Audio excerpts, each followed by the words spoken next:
Sawadee I'm JP Mestanza. Happy 4th of July to all my Americans out there. Welcome to Phuket Extra, brought to you by pvcphukets.com. All disaster officials on the island are being ordered to monitor the situation in their respective areas over the storm, while motorists are urged to drive with caution, especially on coastal roads along beachfronts, after two roads were swamped by large waves pushing debris across the road surface on Sunday. Large waves battered the shore near the beachfront road in Kalim, just north of Patong, as well as the Saikeo beachfront at the northern end of the island, just near the Phuket checkpoint, causing flash floods along the roads in both areas, with the water seeping debris across the roads. Police and municipal workers were called to clear the roads at all areas yesterday morning. This morning, the Thai Meteorological Department, the TMD, reissued its weather warning for strong wind waves in the upper Andaman Sea, and waves are expected to average 2 to 3 meters in height and reach up to 3 meters in thundershower areas. All ships are being urged to proceed with caution and keep clear of thundershowers.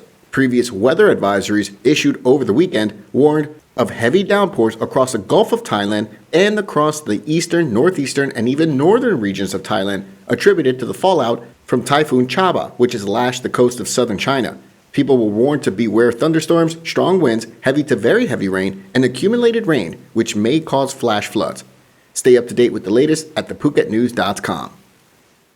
The runway at the Phuket International Airport was closed for a few hours on Sunday afternoon as emergency repairs were made, which forced some flights to land in Krabi Airport, while other flights were delayed or suspended altogether. At about 12:40 p.m. on Sunday was when some pilots began reporting that a section of the runway where planes land was damaged, and it forced the airport officials to suspend all flights as inspections were carried out. A patch of runway measuring 4 square meters was in fact damaged, according to reports, and 5 flights were set to land. They were left in a holding pattern, waiting to land, as emergency repairs were made from 1 p.m. to 1:30 p.m.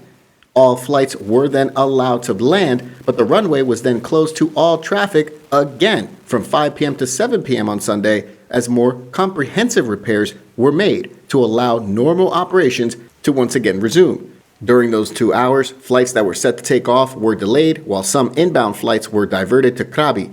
Normal operations resumed at the airport at about 7:20 p.m., but by that time, flights that had been delayed had to be rescheduled to take off or land, while allowing the other flights scheduled for throughout the night to continue.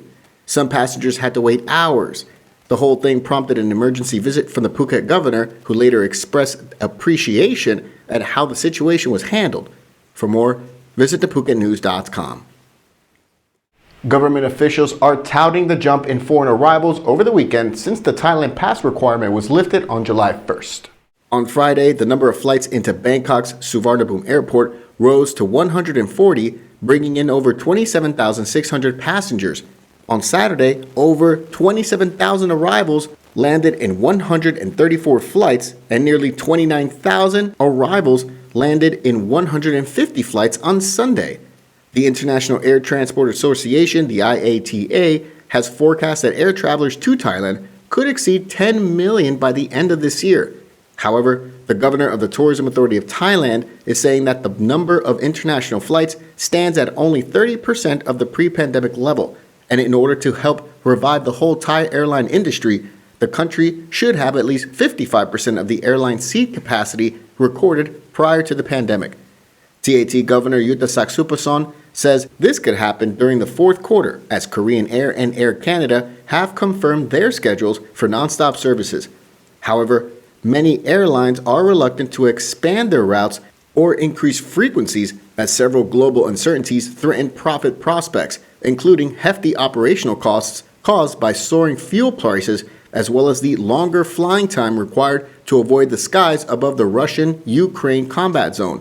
He went on to say, quote, "Tourists face higher travel costs, particularly from inflation and airfares, which have increased by 20 to 40%.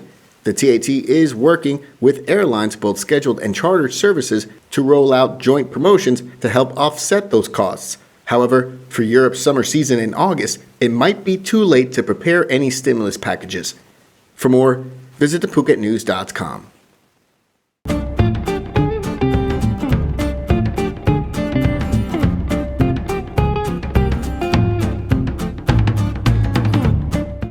With DTAC and True Mobile's plans to merge to dethrone AIS as the country's biggest mobile phone operator, AIS is saying not so fast and announced plans to acquire Triple T Broadband for 32.4 billion baht.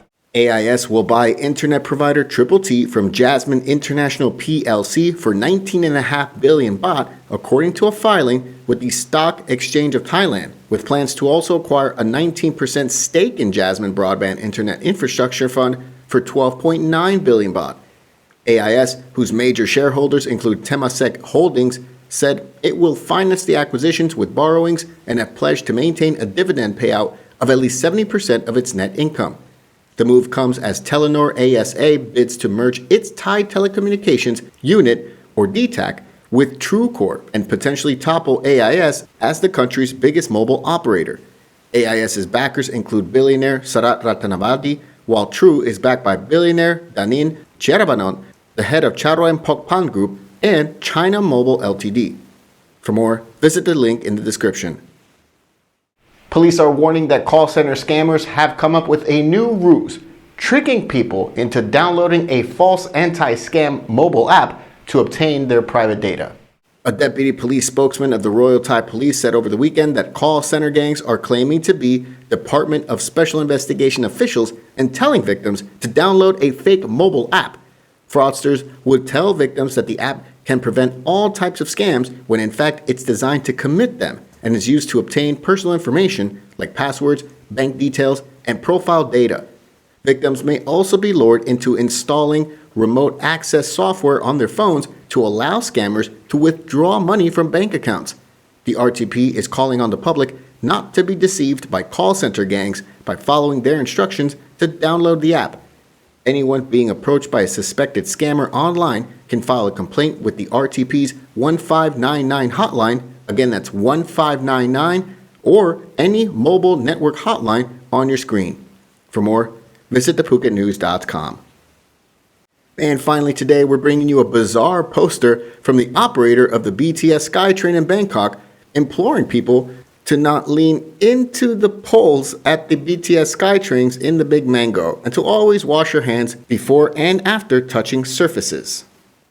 Thanks for joining us here on this 4th of July edition of Phuket Extra, brought to you by pvcphuket.com. Join us again tomorrow. Until then, stay classy, Phuket. Phuket's rapid modernization has made it one of the world's premier holiday destinations. Investors can still buy quality condominiums for as low as $75,000, and luxury properties can go all the way up to 20 million. Condominiums in Phuket are a safe, secure bricks-and-mortar investment offering foreigners freehold ownership. Call or email Thai Residential, Phuket's #1 trusted real estate advisor, to find your perfect Phuket property.